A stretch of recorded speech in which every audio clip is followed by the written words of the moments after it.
as generations have done before us and as future generations will continue to do, to deliver a simple message: we are not afraid, and our resolve will never waver in the face of terrorism. And we meet here in the oldest of all parliaments because we know that democracy and the values it entails will always prevail.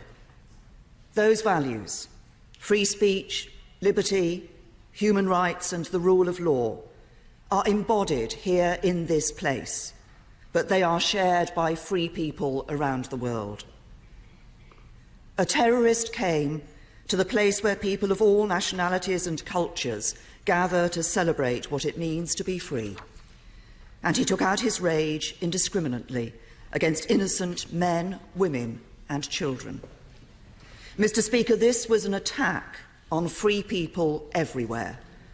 And on behalf of the British people, I would like to thank our friends and allies around the world who have made it clear that they stand with us at this time. What happened on the streets of Westminster yesterday afternoon sickened us all. While there is an ongoing police investigation, the House will understand that there are limits to what I can say. But having been updated by police and security officials, let me set out what at this stage I can tell the House. At approximately 2:40 p.m. yesterday, a single attacker drove his vehicle at speed into innocent pedestrians who were crossing Westminster Bridge, killing 2 people and injuring around 40 more. In addition to 12 Britons admitted to hospital, we know that the victims include 3 French children, 2 Romanians, 4 South Koreans, 1 German, 1 Pole, 1 Irish, 1 Chinese, 1 Italian, 1 American and 2 Greeks. And we are in close contact with the governments of the countries of all those affected. The injured also included 3 police officers who were returning from an event to recognise their bravery. 2 of those 3 remain in a serious condition. Mr. Speaker, the attacker then left the vehicle and approached a police officer at carriage gates, attacking that officer with a large knife before he was shot dead by an armed police officer. Tragically, as the House will know, 48-year-old PC Keith Palmer was killed. PC Palmer had devoted his life to the service of his country. He had been a member of the Parliamentary and Diplomatic Protection Command for 15 years and a soldier in the Royal Artillery before that. He was a husband and a father, killed doing a job he loved. He was every inch a hero, and his actions will never be forgotten. Yeah. I know the whole House will join me in sending our deepest condolences to his family and to the families and friends of all those who've been killed or injured in yesterday's awful attacks. I know also that the House will wish to thank all those who acted with such speed and professionalism yesterday to secure this place and ensure we are able to meet as we are doing today. Mr. Speaker, at 7:30 last night, I chaired a meeting of the Government's Emergency Committee, COBRA, and will have further briefings and meetings with security officials today. The threat level to the UK has been set at severe, meaning attack is highly likely for some time. This is the second highest threat level. The highest level, critical, means there is specific intelligence that an attack is imminent. As there is no such intelligence, the Independent Joint Terrorism Analysis Centre has decided that the threat level will not change in the light of yesterday's attack. Mr. Speaker, the whole country will want to know who was responsible for this atrocity and the measures that we are taking to strengthen our security, including here in Westminster. A full counter-terrorism investigation is already underway. Hundreds of our police and security officers have been working through the night to establish everything possible about this attack, including its preparation, motivation, and whether there were any associates involved in its planning. And while there remain limits on what I can say at this stage, I can confirm that overnight the police have searched 6 addresses and made 8 arrests in Birmingham and London. Mr. Speaker, it is still believed that this attacker acted alone, and the police have no reason to believe there are imminent further attacks on the public. His identity is known to the police and MI5, and when operational considerations allow, he will be publicly identified.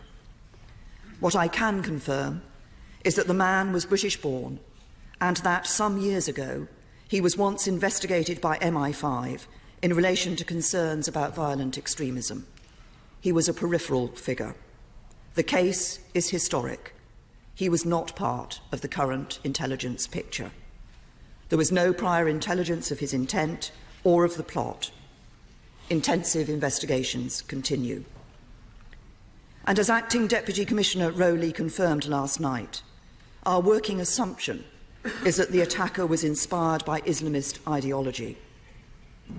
Mr. Speaker, we know the threat from Islamist terrorism is very real, but while the public should remain utterly vigilant, they should not and will not be cowed by this threat. As Acting Deputy Commissioner Rowley has made clear, we are stepping up policing to protect communities across the country and to reassure the public.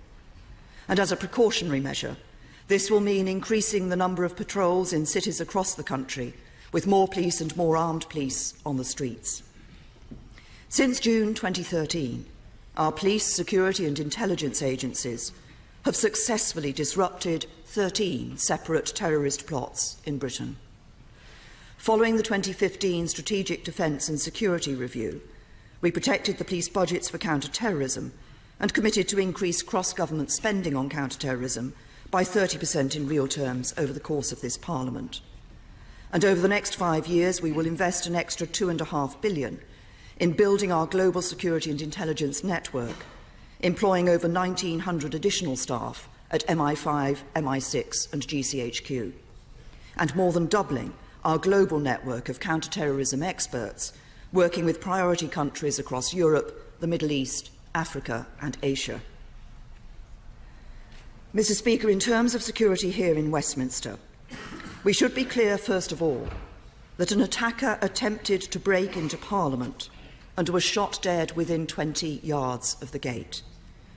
If his intention was to gain access to this building, we should be clear that he did not succeed. The police heroically did their job. But, as is routine, the police, together with the House authorities, are reviewing the security of the parliamentary estate, coordinated with the Cabinet Office, who have responsibility for the security measures in place around the government secure zone. All of us in this House have a responsibility for the security and safety of our staff, and advice is available for members who need it. Mr. Speaker, yesterday we saw the worst of humanity, but we will remember the best. We will remember the extraordinary efforts to save the life of PC Keith Palmer, including those by my right honourable friend, the member for Bournemouth East. And we will remember the exceptional bravery of our police, security and emergency services, who once again ran towards the danger, even as they encouraged others to move the other way. On behalf of the whole country, I want to pay tribute to them for the work they have been doing to reassure the public, treat the injured and bring security back to the streets of our capital city. That they have lost one of their own in yesterday's attack only makes their calmness and professionalism all the more remarkable. Mr. Speaker, a lot has been said since terror struck London yesterday. Much more will be said in the coming days. But the greatest response lies not in the words of politicians, but in the everyday actions of ordinary people.